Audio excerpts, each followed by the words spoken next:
Is Islam anti-Semitic? That is the title of this video, and this is by blogging Theology. Without further ado, let's watch. Islam saved Jewry. Jewry. What is that? I assume that's related to Jewish, etc., right? But I have never heard anyone use it that way. Jewry.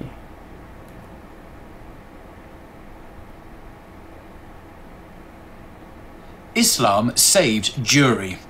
These are the words of Professor David J. Wasserstein, who is an expert in Islamic and Jewish history at Vanderbilt University in the United States. In an article published in the Jewish Chronicle, which I'll link to below, entitled, "So, what did the Muslims do for the Jews?" he said, "Islam saved Jewry." This is an unpopular, discomforting claim in the modern world, but it is a historical truth. The argument for it is double. First, in 570 CE, when the Prophet Muhammad was born, the Jews and Judaism were on the way to oblivion. And second, the coming of Islam saved them, providing a new context in which they not only survived, but flourished, laying foundations for subsequent Jewish cultural prosperity, also in Christendom, through the medieval period into the modern world. By the 4th century, Christianity had become the dominant religion in the Roman Empire. One aspect of this success was opposition to rival faiths, including Judaism, along with massive conversion of members of such faiths, sometimes by force, to Christianity. Much of our testimony about Jewish existence in the Roman Empire from this time on consists of accounts of conversions. Great and permanent reductions in numbers through conversion between the 4th and 7th centuries brought with them a gradual but relentless whittling away of the status, rights, social and economic existence, and religious and cultural life of Jews all over the Roman Empire. A long series of enactments deprived Jewish people of their rights as citizens, prevented them from fulfilling their religious obligations, and excluded them from the society of their fellows. This is during the Crusade, is it? The Roman Empire. I'm not that good with history, but I imagine that that's the phase where they actually, expand their religion with force. And of course, because anything that comes against what they are bringing will be eliminated, including Jewish people and faith. So yeah, of course, because we know after that Islam is on the rise and it changes that dynamic, right? This went along with the centuries-long military and political struggle with Persia. As a tiny element in the Christian world, the Jews should not have been affected much by this broad political issue. Yet it affected them critically because the Persian Empire at this time included Babylon, now Iraq of course, at the time home to the world's greatest concentration of Jews. Here also the greatest centres of Jewish intellectual life existed. The most important single work of Jewish cultural creativity in over 3,000 years, apart from the Bible itself, the Talmud, came into being in Babylon. The struggle between Persia and Byzantium in our period led increasingly to a separation between Jews under Byzantine Christian rule and Jews under Persian rule. Beyond all this, the Jews who lived under Christian rule seem to have lost the knowledge of their own culturally specific languages, Hebrew and Aramaic, and to have taken on the use of Latin or Greek or other non-Jewish local languages. This in turn must have meant that they also lost access to the central literary works of Jewish culture, the Torah, Mishnah, poetry, Midrash, even the liturgy. The loss of the unifying force represented by language was a major step towards assimilation and disappearance. In these circumstances, with contact with the one place where Jewish cultural life continued to prosper, Babylon, cut off by conflict with Persia, Jewish life in the Christian world of late antiquity was not simply a pale shadow of what it had been 3 or 4 centuries earlier, it was doomed. Had Islam not come along, the conflict with Persia would have continued, The separation between Western Judaism, that of Christendom, and Babylonian Judaism, that of Mesopotamia, would have intensified. Jewry in the West would have declined to disappearance in many areas, and Jewry in the East would have become just another Oriental cult. But this was all prevented by the rise of Islam. The Islamic conquests of the 7th century changed the world, and did so with dramatic, wide-ranging and permanent effect for the Jews. Within a century of the death of the Prophet Muhammad in 632, Muslim armies had conquered almost the whole of the world where Jews lived, from Spain eastward across North Africa and the Middle East as far as the eastern frontier of Iran and beyond. Almost all the Jews in the world were now ruled by Islam. This new situation transformed Jewish existence. Their fortunes changed in legal, demographic, social, religious, political, geographical, economic, linguistic, and cultural terms, all for the better. First, things improved politically. Almost everywhere in Christendom where Jews had lived now formed part of the same political space as Babylon. Cordoba and Basra lay in the same political world.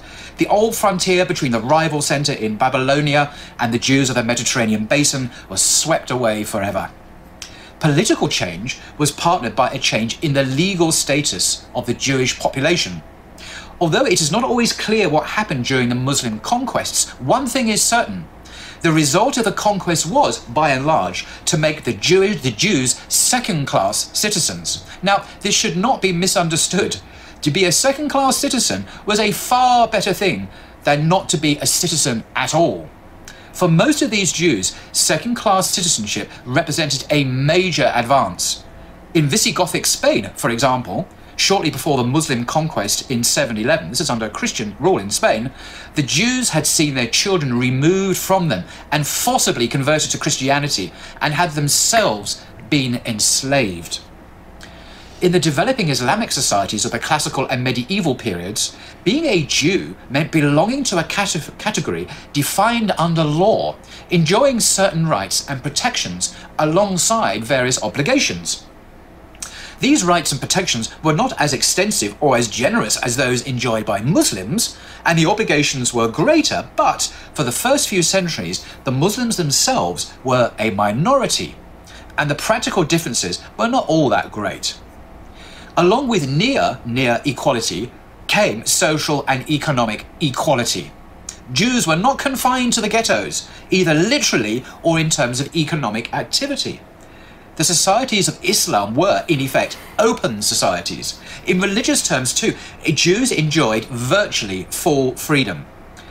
They might not build many new synagogues, in theory, and they might not make too public their profession of their faith, but there was no really significant restriction on the practice of their religion.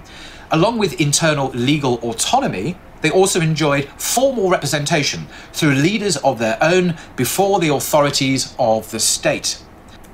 Now, before he move on, because that's quite interesting perspective with regard to, second-class citizen, because normally when that is being brought up, we talk about it in relation to what we have now, where everyone is the same. Hence, it looks like that is dehumanizing or something, right? Because you put a certain group of people as second class. But because this piece is from the historical Jewish experience, right? So what they have before is much worse than what is being granted there. And actual citizenship, even though there's a difference, but they are established as part of the citizenship, right? So that's quite interesting. I have never, to be honest, I have never heard any discussion with regard to that in that perspective before, and it is interesting that it is written by someone from a Jewish community. Imperfect and often not quite as rosy as this might sound, it was at least the broad norm. The political unity brought by the new Islamic world empire did not last, but it created a vast Islamic world civilization, similar to the olden Christian civilization that it replaced. Within this huge area, Jews lived and enjoyed broadly similar status and rights everywhere. They could move around, maintain contacts, and develop their identity as Jews. A great new expansion of trade from the 9th century onwards brought the Spanish Jews, like the Muslims, into touch with the Jews and the Muslims even of India. All this was encouraged by a further critical development. Huge numbers of people in the new world of Islam adopted the language of the Muslim Arabs. Arabic gradually became the principal language of this vast area, excluding almost all the rest. Greek and Syriac, Aramaic and Coptic and Latin all died out, replaced by Arabic. Persian too went into a long retreat, to reappear later heavily influenced by Arabic. The Jews moved over to Arabic very rapidly. And by the way, he doesn't say this, of course, Semitic languages, Arabic and Hebrew, are cognate. They're very similar to each other in many ways. By the early 10th century, only 300 years after the conquests, Saadia Gaon was translating the Bible into Arabic. Bible translation is a massive task. It is not undertaken unless there is a need for it. By about the year 900, the Jews had largely abandoned other languages and taken on Arabic. The change of language in its turn brought the Jews into direct contact with broader cultural developments. The result from the 10th century on was a striking pairing of two cultures.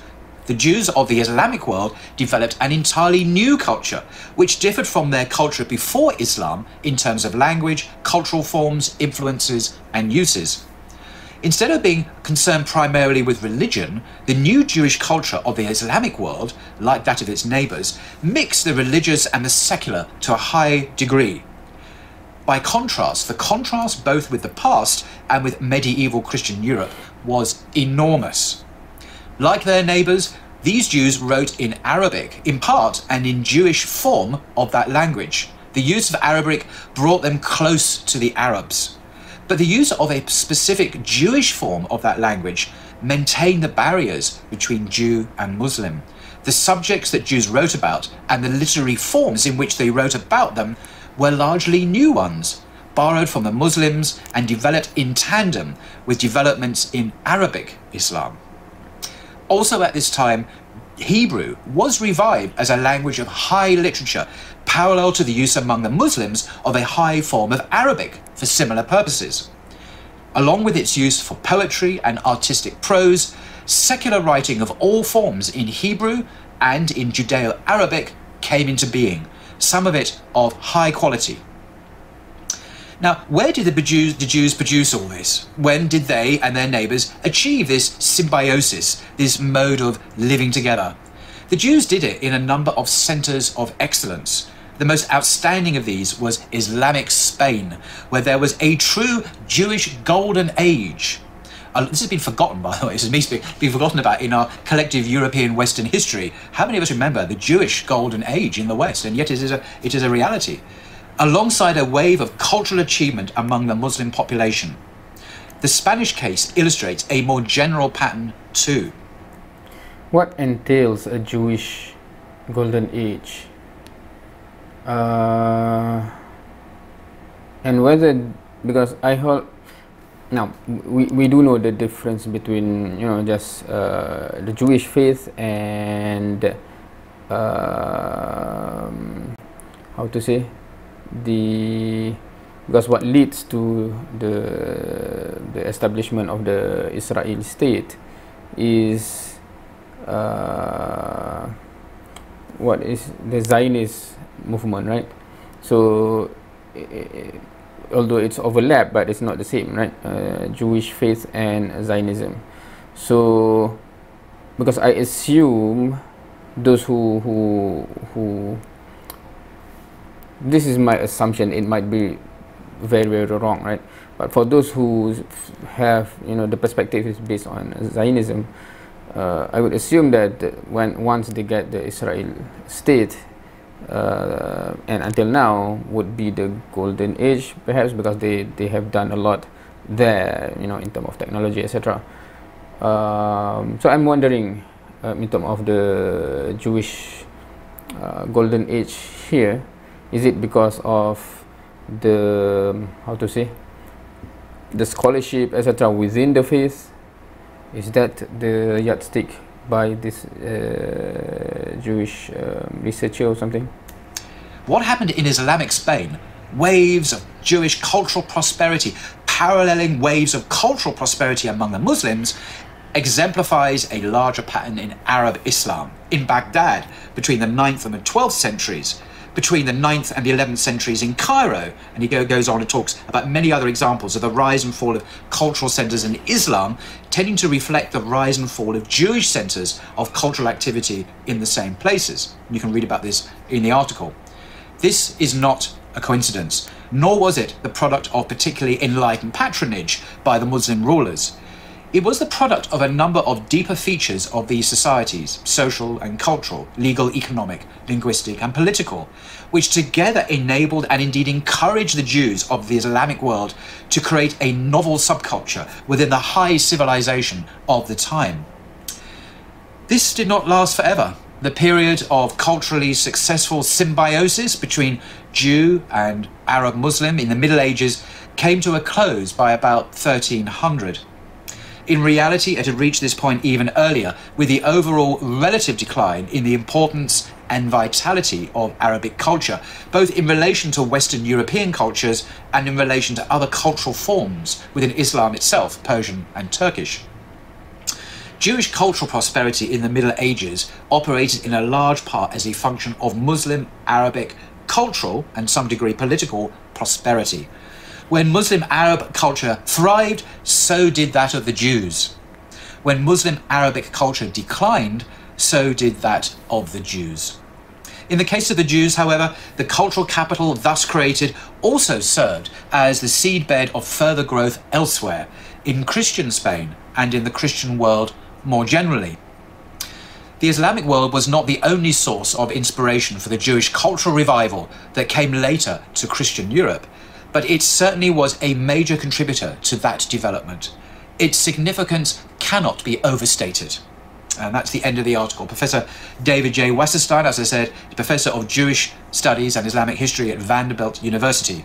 And the article is in the Jewish Chronicle. Absolutely fascinating, completely contrary to the way many people now perceive the Muslim world and the Jewish world because of very recent events in historical time that have happened in the Middle East, which I'm not going to go into, which are completely soured, turned toxic, this relationship between Jews and Muslims. But it was not always so, and indeed for the vast norm, the vast time, the 1,000 years or so, the relationship between Jews and Muslims was one of peaceful coexistence, mutual prosperity and mutual tolerance. And that's an extraordinary historical reality we do well to remember today. Okay, that is interesting. Yeah, of course, to put in perspective, what we have now is very recent. Most of it is very recent in a long history of mankind, including the reality of nation state, etc. Right? If we look at it, zoom out in the timeline. Very interesting, considering this comes from is written by a Jewish professor and about Jewish history, and yeah, very interesting. Even though I cannot comment much, I'm just absorbing the information. So yeah, it's good to expand our perspective based on information that we are not been exposed yet prior to that. So that's it for this video. I don't have much to comment. I'm just absorbing information. What about you? Have you heard this before? What do you think? Or does it conflict with what you know or what you perceive, etc.? Feel free to comment. With that, thank you for watching. See you next time.